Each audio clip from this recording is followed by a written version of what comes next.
नमस्कार, मैं हूं आंचल सिंह और आपका स्वागत है हमारे चैनल पर। मोदी सरकार की जो रणनीति है उससे पाकिस्तान इतना डरा हुआ है कि उनके सांसद का आप भाषण सुन लीजिए, किस तरीके से वो भाषण दे रहे हैं और ये कह रहे हैं कि कभी हम श्रीनगर के सपने देखते थे और आज हम मुजफ्फराबाद बचा लें, यही बहुत बड़ी बात है। यानी कि जो रणनीति राष्ट्रीय सुरक्षा सलाहकार अजीत डोभाल और मोदी सरकार की जो रणनीति है उसके ही चलते पाकिस्तान ने अब हार मान ली है। इसी विषय पर चर्चा के लिए हमारे साथ हैं राजनीतिक विश्लेषक पवन त्यागी।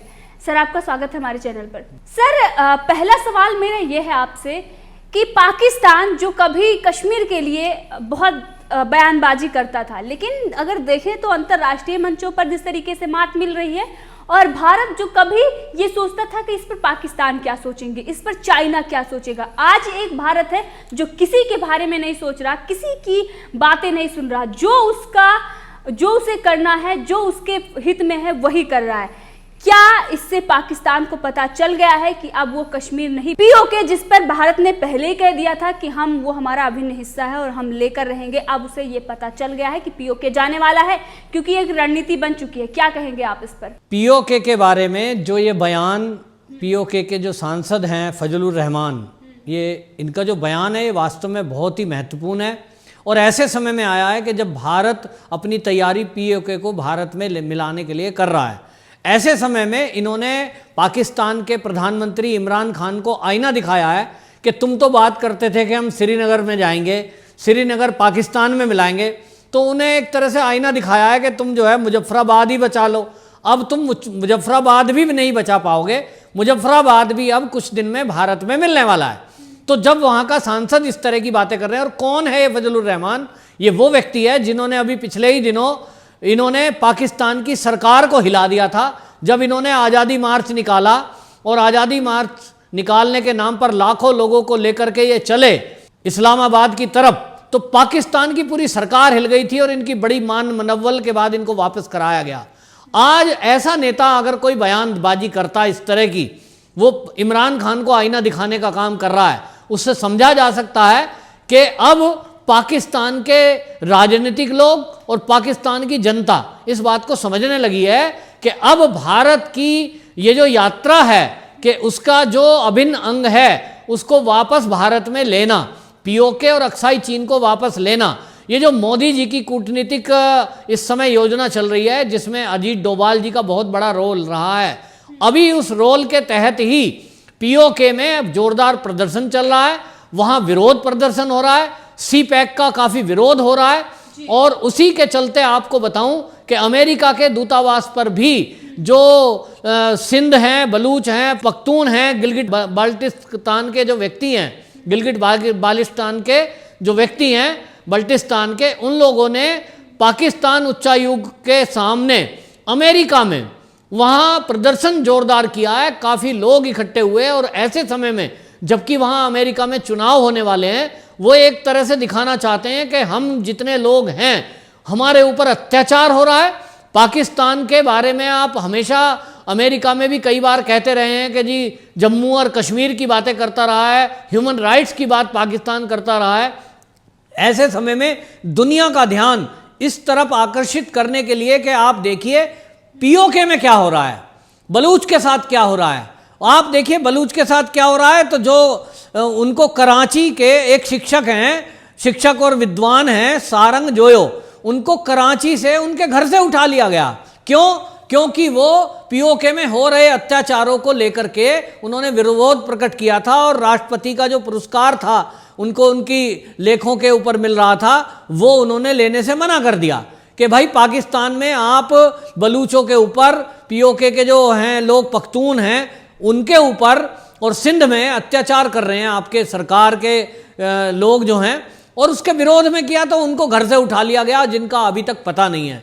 और इसलिए बहुत सारे ऐसे लोग हैं सिंध समुदाय के जो पीड़ित हैं। आज उनको महिलाओं को घर से उठा करके पाकिस्तान की आर्मी ले जाती है, पुलिस उठा लेती है। तो ये आवाज़ें अंदर से पाकिस्तान से भी उठ रही हैं और ये पाकिस्तान के बाहर जो भी लोग बलूच रहते हैं, सिंध रहते हैं, जो गिलगिट बाल्टिस्तान के जो लोग रहते हैं, बल्टिस्तान के, वो सब विरोध में हैं। और ये विरोध के स्वर ऐसे समय में उठना जबकि भारत की तैयारी पीओके को भारत में मिलाने की है, ये भारत के लिए बहुत ही पॉजिटिव खबर है। ऐसे में अब आप समझिए कि जो पीओके के लोग हैं वो पिछले काफी दिनों से मोदी जी से आह्वान कर रहे हैं कि आप हमारी मदद करिए। तो मदद के लिए मोदी जी अभी विचार कर रहे हैं, ये कब मदद होगी इसके लिए बात चलेगी। लेकिन एक आपको बता दूं कि चाइना का भी दोहरा चेहरा आप देखिए कि वो जो मसूद अजहर है, आतंकी सरगना, जो है बड़े आतंकी संगठन को चलाता है, जैसे मोहम्मद जैसे संगठन का सरगना है, उसको जब भारत अंतर्राष्ट्रीय आतंकी घोषित करने की बात यूएन में करता है तो चीन विरोध में खड़ा हो जाता है और उसको सारी सुविधाएं दे रहा है, सारी फंडिंग दे रहा है। पाकिस्तान उसे बचाने के लिए उसके घर के पास वो जो है मिसाइल से रक्षा करने के लिए प्रणाली खड़ा कर देता है। और वही चाइना आज जो वहाँ जो संगठन है बलूच लिबरेशन आर्मी, वो उसको जो कहता है कि अंतर्राष्ट्रीय मंच पर मैं यूएन में उसके खिलाफ प्रस्ताव लाएंगे कि उसको अंतर्राष्ट्रीय आतंकवादी संगठन घोषित किया जाए, क्योंकि वो बलूच की बात उठा रहा है। तो ये चीन का दोहरा चेहरा है जिसके खिलाफ अब लोग एकजुट हुए हैं, भारत से मदद की उम्मीद कर रहे हैं। ऐसे में भारत अब अगला कदम क्या उठाएगा ये आगे तय होगा। जी बिल्कुल सही कहा आपने। पाकिस्तान जो कभी कश्मीर की बात करता था और आज अगर देखें तो वो कर्ज के नीचे दबा हुआ है, पूरी दुनिया में उसकी थू-थू हो रही है। आतंकवाद को जिस तरीके से वो उसको पालता पोसता है उस पर पूरी दुनिया में घिरा हुआ है। वहीं पर अगर बात करें तो इस्लामिक स्टेट, जिनका वो पहले समर्थन उनको पाकिस्तान को मिलता था और वो सोचता था कि कश्मीर के मुद्दे पर इस बार भी उसको समर्थन मिलेगा, लेकिन इस बार ऐसा नहीं हुआ और उसे अब ये पता चल गया है कि कश्मीर के मुद्दे पर उसको किसी भी देश का समर्थन नहीं मिलने वाला।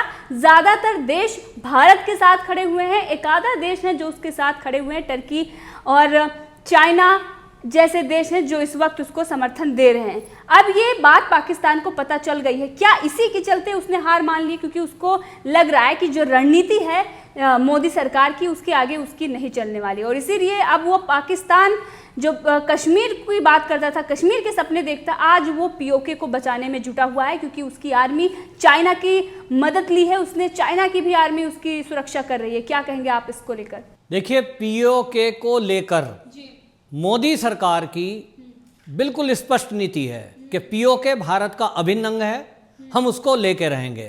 अगर चीन पाकिस्तान के पीछे ना खड़ा होता तो 2014 में चुनकर मोदी जी सत्ता में आए थे, 2015 का तिरंगा मोदी जी पीओके में लहरा रहे होते तो ये तभी हो जाता। अब तक इतनी देर इसलिए लगी कि उस चाइना को पहले सबक सिखाना है, पहले उसके बाप को मारना है, फिर इसको तो हम देख ही लेंगे। और चाइना को भी सबक कैसे सिखाना है, क्योंकि दोनों देश परमाणु हथियारों से लैस हैं। पाकिस्तान के भी पास परमाणु बम है, भारत के पास भी है, तो चाइना के पास भी है। और इसलिए अंतर्राष्ट्रीय मंच पे ये कोशिश की जाती है कि उन परमाणु अस्त्रों से लैस देशों को लड़ाई से बचने की सलाह दी जाती है, क्योंकि तबाही ज़्यादा होती है। तो भारत में मोदी जी ने अपनी योजनाबद्ध तरीके से कूटनीति के तहत ये तय किया है कि पहले पाकिस्तान को और चीन को, दोनों को आर्थिक रूप से मारना है, पहले आर्थिक बम उनके ऊपर छोड़ना है, जिसमें पाकिस्तान को उन्होंने डिफीट दे ही दी है काफ़ी हद तक कि पाकिस्तान इस समय कंगाल होता जा रहा है। और अब चीन के ऊपर बारी है। पिछले दिनों जो ऐप बैन हुए, जो उसकी फैक्ट्रियां बैन हुई, जो उसके बैंकों के प्रति सख्त नियम कायदे लागू किए गए, अब उसकी उद्योग नीति और जो टेंडर भारत में वो मिल रहे थे उसको कंपनियों को चीन की, उनको बैन करने की बात चल रही है। तो ये उसकी आर्थिक रीढ़ भारत तोड़ने में लगा हुआ है। पहले उसकी आर्थिक रीढ़ तोड़ दे, फिर उसके बाद उसको भुगतने के लिए भारत अपने आप में सक्षम है। तो इसलिए योजना बनाने में थोड़ा टाइम लग रहा है, और ये बात अब समझ चुका है चीन भी और पाकिस्तान भी कि बेटा आपकी चाल चलने वाली नहीं है। पाकिस्तान और चीन, उनके साथ एक दो देश जो मिलना चाहते हैं, कट्टरवादी इस्लामिक आतंकवादी देश जो हैं, वो भी अगर मिल जाएं तो अब अगर भारत को अकेला मत समझना। भारत के साथ जहां एक तरफ अमेरिका खड़ा है, वहीं उसका धुर विरोधी रूस भी भारत के साथ मिलकर खड़ा है, वहीं जापान भी साथ खड़ा है और ऑस्ट्रेलिया भी साथ खड़ा है। इस्लामिक कई सारे कंट्री, कई इस्लामिक देश वो भारत के साथ मिलकर के खड़े हैं पाकिस्तान को अलग थलग करने में। जैसा अभी पिछले दिनों देखा आपने कि किस तरह से यूएई से पिछले दिनों पाकिस्तान को डांट पड़ी और उनको कहा गया कि हमारा कर्जा वापस दो। ये अगली रणनीति बताता है कि यदि युद्ध छिड़ा चीन और भारत के बीच में और पाकिस्तान भी बीच में आया, कहीं टर्की पाकिस्तान की तरफ से आया, तो ये सारे जो आएंगे उस समय में भारत में तेल की आपूर्ति, गैस की आपूर्ति बंद ना हो और आगे आने वाले दिनों में जो प्रतिबंध लगते हैं वो भी ना हो। इसका पूरा इंतजाम मोदी सरकार कर रही है। अगले कुछ ही दिनों में आप देखेंगे कि पीओके भारत का अभिन्न अंग होगा। जी बिल्कुल सही कहा आपने, कुछ ही दिन में पीओके भारत का होगा और इस बार चाइना भी पाकिस्तान की मदद नहीं कर पाएगा, क्योंकि चाइना भारत से वैसे ही जिस तरीके से डरा हुआ है और उसकी जो बौखलाहट है सिर्फ इसलिए क्योंकि भारत उसे मात दे रहा है। सर आपका बहुत बहुत धन्यवाद हमसे जुड़ने के लिए।